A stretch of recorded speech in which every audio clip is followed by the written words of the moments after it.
Dans le vaste univers du cinéma, quelques étoiles brillent d'un éclat particulier, captivant notre regard et touchant notre cœur. Parmi elles, une artiste qui traverse les époques et les genres avec une grâce inégalée. L'art nous civilise, nous connecte et nous active. Il est donc vraiment important de se connecter avec compassion, avec des histoires de personnes qui sont différentes de nous. Ces mots résonnent comme une ode à la puissance transformatrice du cinéma, un voyage à travers les histoires qui nous unissent et nous définissent. Bonjour à tous, j'espère que vous allez bien et bienvenue dans ce nouvel épisode d'Histoire cachée. Consacré aujourd'hui à une icône du cinéma, Cate Blanchett, pour découvrir comment cette actrice aux métamorphoses les plus marquantes est devenue une icône de talent et de persévérance.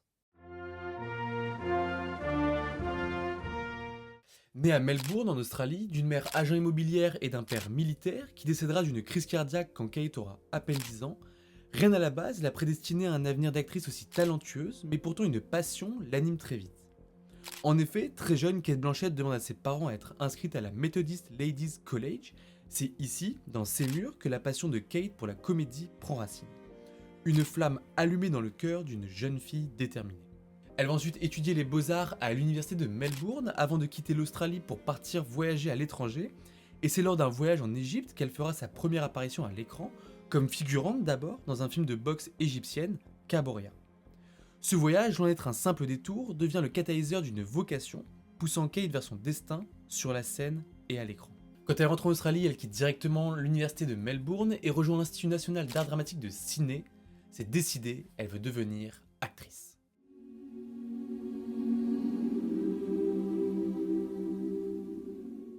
Elle va commencer par les planches de théâtre avec la pièce Oleana où elle va remporter son premier prix, celui du meilleur premier venu au Sydney Theatre Critics.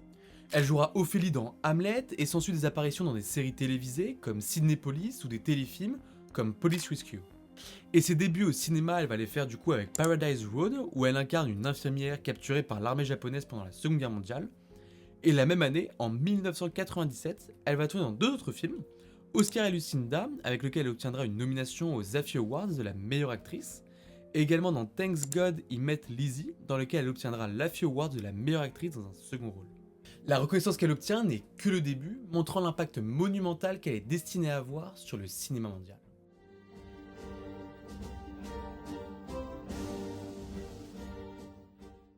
C'est en 1998 que Cate Blanchett explose vraiment sur la scène internationale, quand elle incarne le rôle de la reine Elisabeth Ier dans le film du même nom, Elisabeth.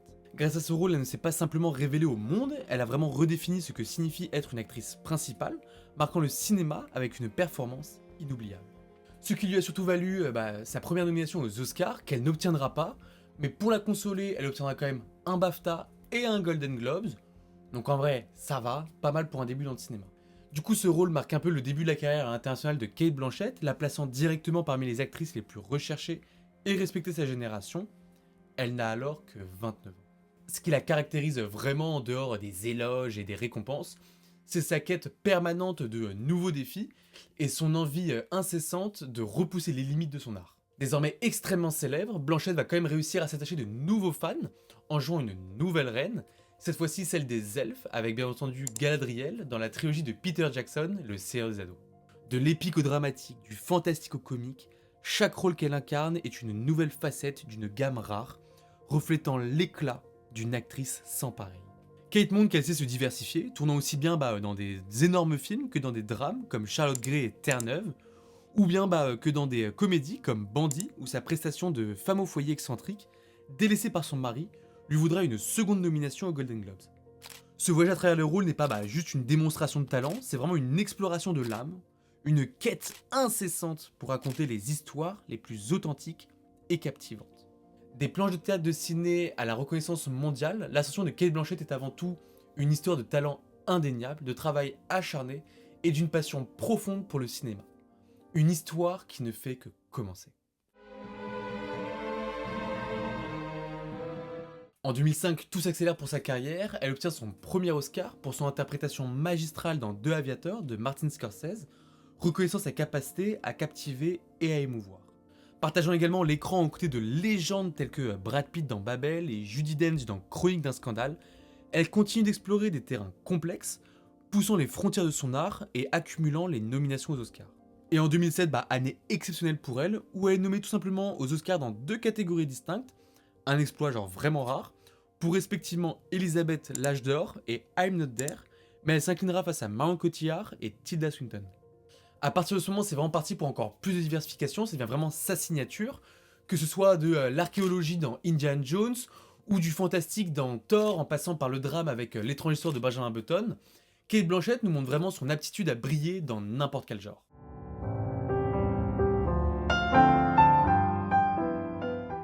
En dehors de ses rôles à l'écran, Cate Blanchett elle s'engage avec passion dans le féminisme et la justice sociale, utilisant sa voix pour soutenir des causes qui lui tiennent à cœur, bien avant que l'industrie du cinéma ne soit secouée par toutes les révélations que l'on connaît actuellement. Après ça, elle continue son petit bout de chemin avec Blue Jasmine, où elle incarne le rôle principal qui lui vaudra son 2e Oscar. Avec ce film, elle défendra aux Oscars le fait qu'un film avec une femme en rôle principal fonctionne comme un autre et que ça reste du cinéma, et couplera son discours à sa sauce lors du photocall. You are the first Australian actor or actress ever to win 2 And Oscars. don't you fucking forget it. La passion de Cate Blanchett pour son art n'a vraiment d'égal que son engagement pour les grandes causes. Avec une voix qui porte loin au-delà des salles obscures, elle se fait la porte-parole de mouvements sociaux transformateurs. C'est aussi avec une détermination sans faille que Cate Blanchett a cofondé Time's Up, une initiative qui se dresse contre le harcèlement et soutient les femmes à travers le monde, un combat qui trouve écho dans l'industrie du cinéma et bien au-delà. Elle est également l'ambassadrice du HCR, où on la voit s'engager dans des missions humanitaires portant la voix des réfugiés sur la scène internationale, un engagement qui révèle une facette profondément altruiste de l'actrice.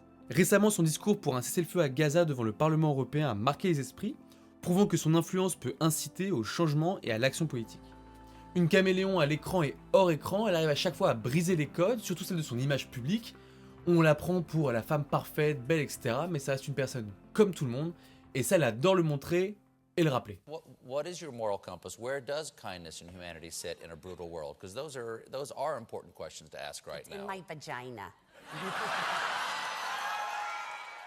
Derrière cette élégance, elle va pouvoir sortir des propos qu'on pourrait considérer comme trash, sans peur de choquer, parce qu'elle sait qu'elle le fait avec chic, comme elle avait pu le faire lors des Instel Awards.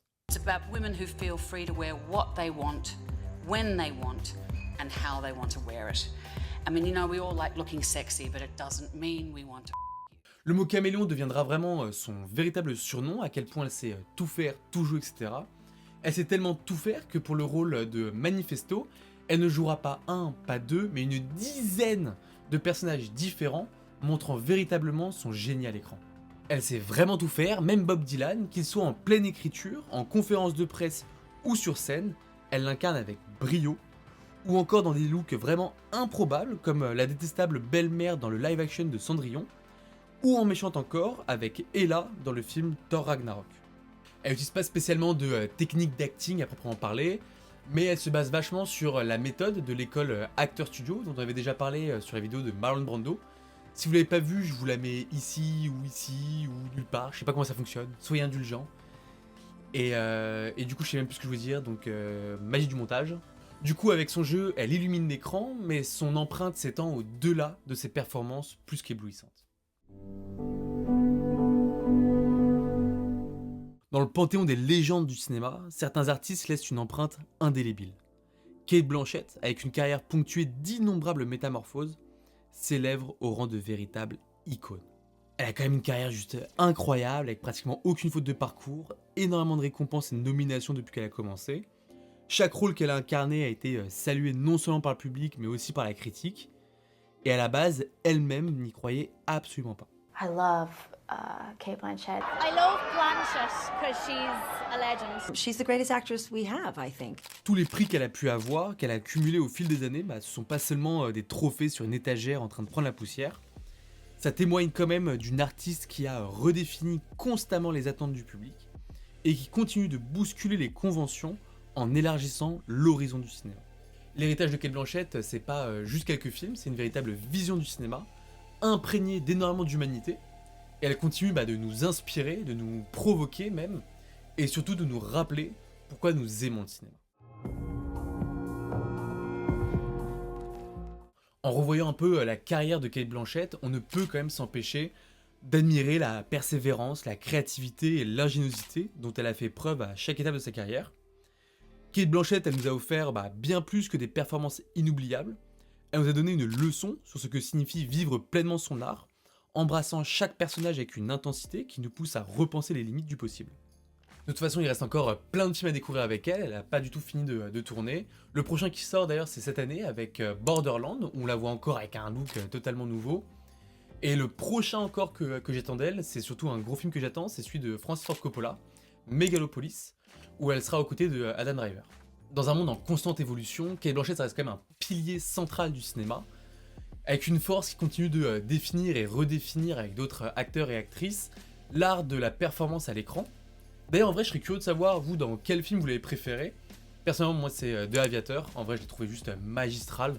C'est en vrai aussi un peu pour ça que je fais cette vidéo, je l'ai trouvé tellement dingue que je me suis dit let's go faire une vidéo sur elle. Sauf qu'en vrai elle est pas si connue je trouve en France. À l'international, enfin aux États-Unis et tout, c'est une giga star, mais en France ces films ils sont pas assez distribués. Donc je me suis dit que c'était l'occasion de faire une petite vidéo. Pour ceux qui sont encore là, je vous dis merci d'avoir visionné la vidéo jusqu'au bout, ça fait vraiment plaisir. Si vous n'êtes pas encore abonné, bah, n'hésitez pas à le faire, ça fait toujours plaisir, ça aide vraiment la chaîne. Un petit like, un commentaire en plus, bah, c'est du soutien. Pour le travail que ça demande, je suis super long, désolé, de toute façon si vous êtes encore là, c'est que vous appréciez le contenu, ou vous êtes famille ou amis. Enfin bref, moi je vous dis à dans 2 semaines pour un nouvel épisode. Ciao!